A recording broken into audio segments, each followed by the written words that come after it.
Hi everyone, I'm Donna Jordan from Jordan Fabrics. Today I'm going to show you how to make a Bargello wall hanging. And it's kind of a faux Bargello because instead of being made with a lot of little pieces, it's actually made with long strips that all come from just one fabric. This is the print that I used. It's a variegated fabric, so that means it's got color change along its width. Sometimes it's referred to as ombre. So we're seeing more and more of these from lots of manufacturers. This is one from Banyan Batiks. It's a batik and it's got lots of different colors of purples and blues. This one is from Hoffman. It's not a batik, it's a print, but it's got different colors, different little color stripes. It's very interesting. This green and yellow citrusy colored one, again, another batik from Banyan.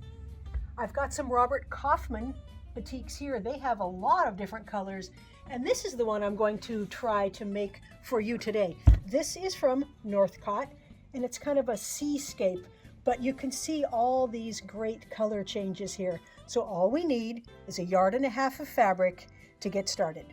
All right, first things first. I'm going to take my 1.5 yards and iron it nice and flat. It's always good to know that there's not going to be any wrinkles, because then all the strips we cut will be very easy to work with. Now I want to cut off these selvages, so I'm just refolding it with those edges nice and straight. And I like to fold this over a couple of times, and I'm just folding it so I can fit it onto my cutting board. So I've got the bottom edge, everything lined up here, and I'm just going to turn it, and I'm lining up this far edge on one of the lines, and now I know that I can cut this off and it'll be nice and straight. So I'm just going to get beyond all of the selvage, cut that off. Let's go ahead and open this back up. So I've got the fabric is folded like this, but this fold here is going to be on a line on our cutting board. So it's lined up really straight with that line there. We're going to cut this into a series of strips. And keep in mind, this is one of our free patterns. So you can click the link below the video and get this pattern. I would strongly recommend, if you're going to make this, to do that so that you don't have to memorize these numbers. But here's what we're doing. We're going to do a 3-inch, a 2.5, a 2, a 1.5, and then a 2. So that is the series. Then we're going to start over. We're going to do another 3, another 2.5, and we're just going to keep going. We'll start by making a clean cut here so we have a straight edge to start with. And I like to hold my ruler down with a dumbbell. It's a little 5-pound weight, and that keeps it from sliding. So our first strip is 3 inches wide. So I'm just going to move this over 3 inches, put my weight back down, the 2.5, there's the 2, and I'm just going to keep cutting the rest of the fabric.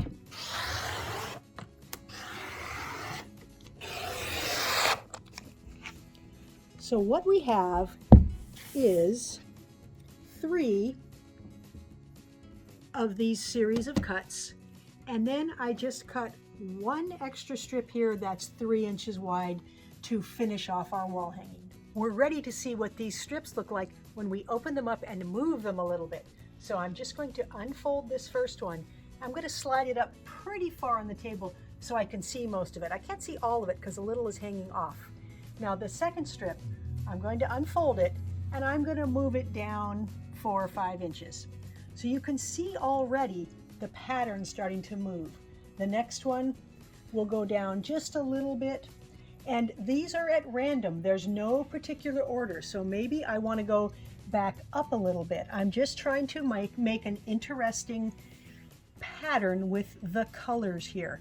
So I will put the numbers that I am moving them, I will put the inches that I'm moving them in the free pattern, but This is one of those that you can do on your own. You can make it look interesting, like I've got blue going down. Now I want the blue to start going back up quite a bit. And you can adjust them once you're done. Whoops, I lost one there. You can adjust them once you're done. You can make them go a little bit higher, make them go a little bit lower. So this is where your own creativity will come into play. Just start laying out the pieces and move them down a little bit for a couple of strips, and then go back up. And maybe you want a big trail going down. Just see how much fun this can be. That is the last strip. In the free pattern, I've got measurements. So if you want yours to look exactly like this, it'll tell you, move your second strip down 4.5 inches. It'll have measurements so that you can move each one to look just like this. But remember, it's a very abstract pattern, so you don't have to use these exact measurements. You can make it sort of freeform. Next, we need a straight edge to put across our strips here. I'm using a 4-foot stick, but you can easily use your 24-inch ruler and just keep moving it down. So I'm going to make little marks on the edges of these strips. So I'm using a white chalk pencil, and I'm making a line that is 1/4 inch or less on both sides. So I'm going to do that all the way across here, and you can trade off. You may need to use a dark pencil sometimes. Depends what your fabric looks like. But everywhere you've got 2 strips coming together, we're going to make little marks. They're all marked. Now I'm going to pick them up in a stack. So I'm going to start with this one, and I'm going to put this one right on top of it, and the edges are matching there. All I'm doing is picking them up in the order in which they're going to be sewn in. So I'm just going to get the whole row here. A big pin is very helpful right now. So I'm going to take this guy and stick it up through the back. So it's just going through all those layers. And that's going to hold them together there so I can take them off one at a time without getting them strewn all over the room. I'm at the sewing machine here, and I like to put this right on my lap.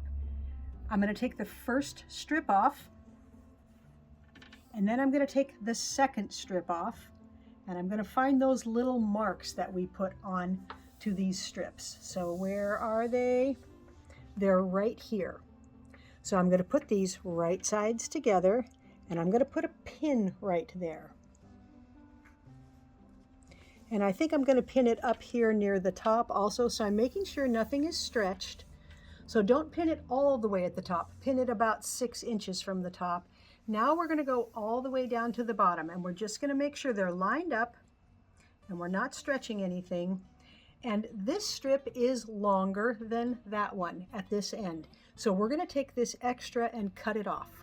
Now the easiest way to get a nice straight cut is to fold this so your edges are lined up, and this fold is even with that raw edge there. And then put your scissors in here, and you can put that blade against the fabric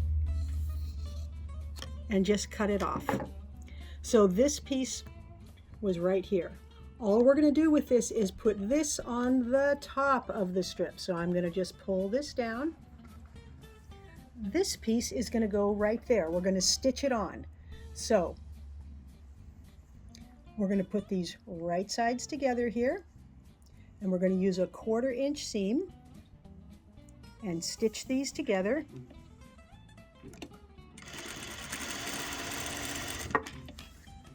And I'm going to finger press that seam down. I'm going to finger press all the seams I do down.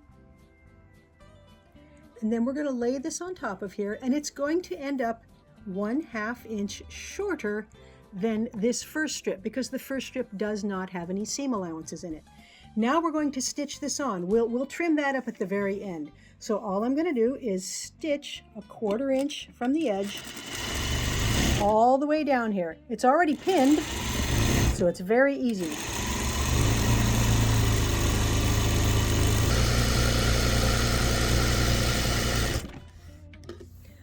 This seam allowance will get finger pressed to the right. All of the seam allowances for all these strips, they're all going to go the same direction. So I'm just going to go all the way down there. So I'm holding it open with the palm of my hands here and pulling my fingernail or just the pad of my finger down the seam. This makes it a lot easier to iron later on. Now we're ready to add the next strip. Take it off of your pin there. This edge goes up to the top, and we need to find those marks again. There's one and there's one. So I'm going to put them right sides together and put a pin in. We'll straighten this out. Put a pin near the top, not at the top. And then just smooth this all the way down. And it is helpful if you put a pin a couple inches from the bottom. Then we'll fold this up again. So I'm making sure I've got it folded with the edges lined up there, and that the fold is right on the bottom, and then we'll trim it. So I like to put this little piece back where it came from. It came right like that, and then slide this up to the top, because that is how I want it on there. I don't want to get it turned around. I want it just like this. And these are going to go right sides together, just like that.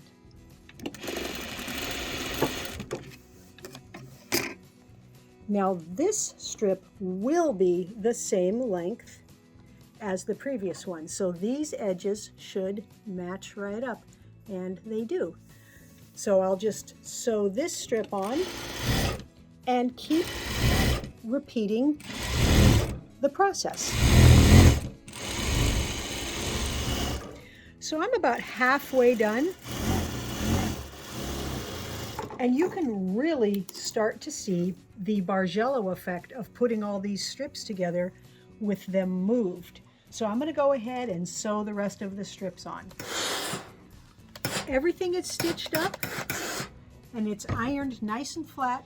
And remember, the first strip we did, it had this little extra bit. It's the only strip that had extra length. All the rest of it is lined up very nicely, but this 1/2 inch piece here, we're just going to go ahead and trim that off, and we can get this loaded onto the quilting machine. I've picked 3 thread choices, all of which would look really nice on the Bargello. I think you could go with any of these, but let's just take a look. So this is kind of an aqua blue. It's going to blend in really anywhere. Now this is a little bit extreme. That's going to show up in these really light areas. Still look really good. And you could even go with this light brown color. It's going to blend in pretty well even in the dark areas. But I think I'm going to go with the aqua blue. For the quilting pattern, I'm going to go with bubbles because the fabric in the Bargello, it looks like a seascape, and I think this will be the most compatible.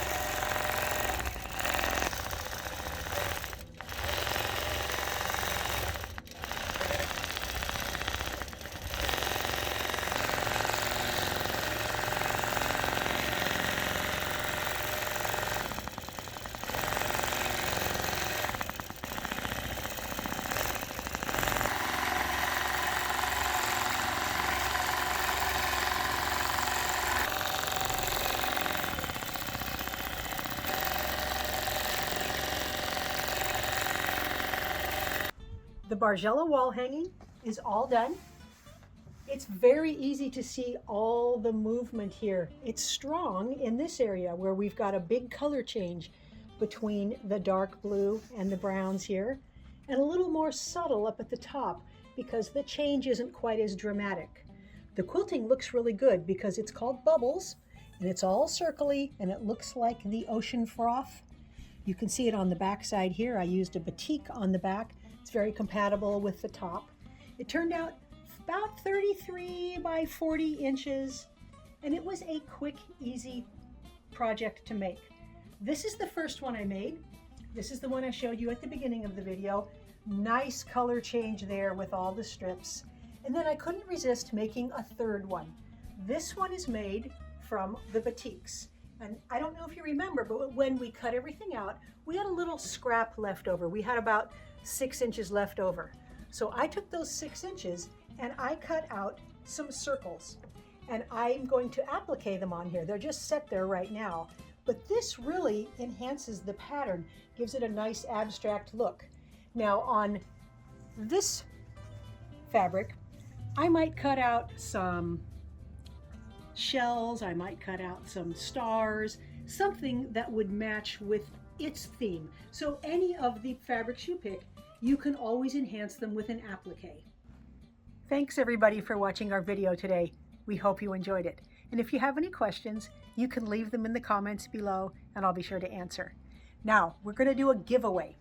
We do a giveaway at the end of every video, and today's is called Rolling Stone. We do have a video to show you how to make this pattern. It's really fun and it uses layer cakes, but today you can win it. And it's very easy to enter the giveaway. Just click the link below that says giveaway and you put in your name and your email address. And this is open to everybody worldwide, so good luck. Now, if you like our videos and you want to support us, the best thing you can do is subscribe to our YouTube channel. That really helps us out. Happy quilting!